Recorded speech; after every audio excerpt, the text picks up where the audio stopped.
Well, we're back with another blind. This one is going to be a foolproof bourbon blind. In this corner, we have the Green River foolproof. In this corner, we have the 1792 foolproof. A lot of similarities to some differences as well. The Green River foolproof, it's not a store pick, it's not a single barrel. The 1792 foolproof is a store pick single barrel. This is a Sazerac Barrel Select, single barrel select. Proofs are similar, not that far apart. 117.3 proof and the 125 proof, the maximum that a full proof could be.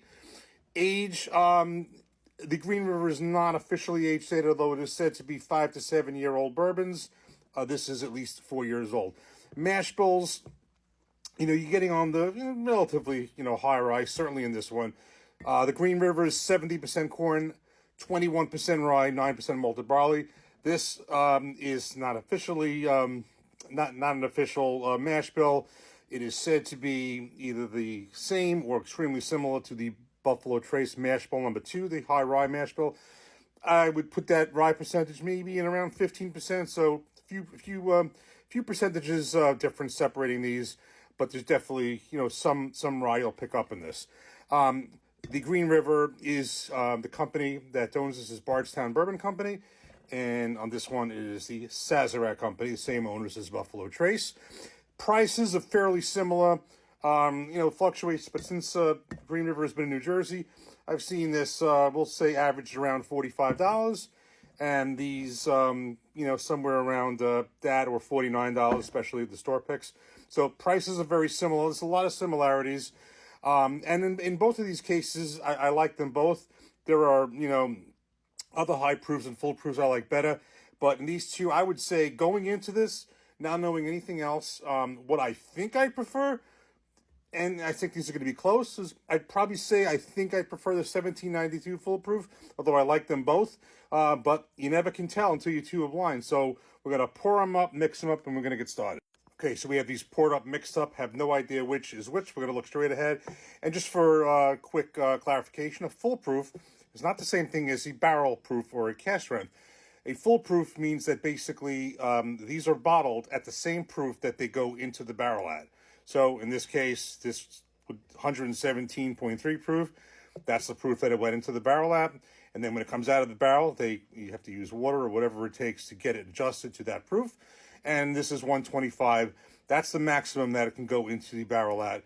And this is a couple of percentages less than that. But that's what a full proof is. In some cases, it's at or near, cask strength or just about. In some cases, it's not.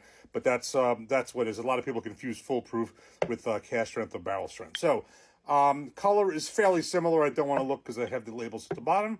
Let's give each one a nose. I actually brought some water this time to separate the palate in this one. Okay, so I would say I'm getting more nose on this one, but as always, the palate is the one that'll tell. Cheers.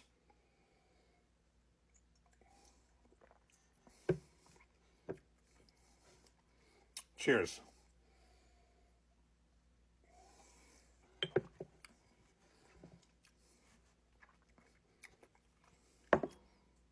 Some water. May already have an idea.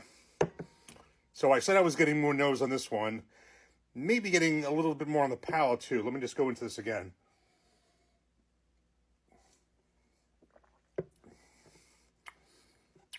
Cheers. All right. So I have a little bit more on the nose here. I have a little bit more. I think it's a little bit more pleasant on the palate. A little more well-rounded. I'm going to say this is the 1792 full proof. Yep. Okay. Well, my expectation matched exactly what happened. I said I like the 1792 better. Now, if very interestingly enough, if you've watched videos from a little bit back, I did a blind of this one against the Benchmark Full Proof. And if I recall, the Benchmark Full Proof squeaked that one out. And the Benchmark Full Proof has held its own against a lot of high proofs. So that one was a real surprise.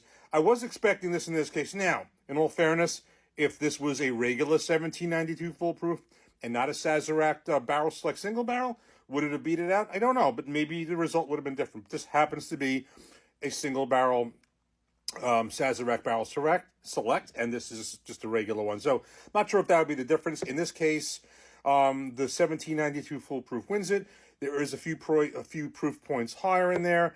Could it be the single barrel, or would the regular one do the same thing? I just find this is a little bit more on the flavor here. These are both very good. You know, it's not like I think I would probably take the Stag over either one of them. But these are both very good pours, very enjoyable pours. Let me just do this now that I know which is which. It's the same order.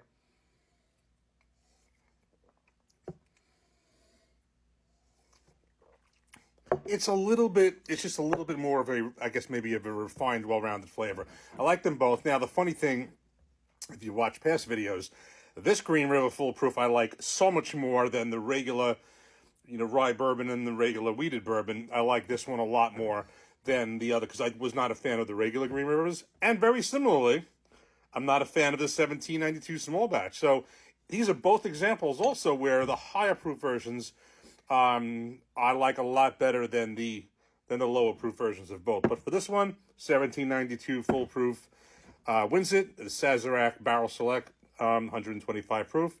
We are definitely going to have to somehow bring the benchmark foolproof into this as well. Since this one, and the benchmark beat this one, I'd like to put the benchmark against the Green River in a different blind. So we'll do that coming up. Cheers.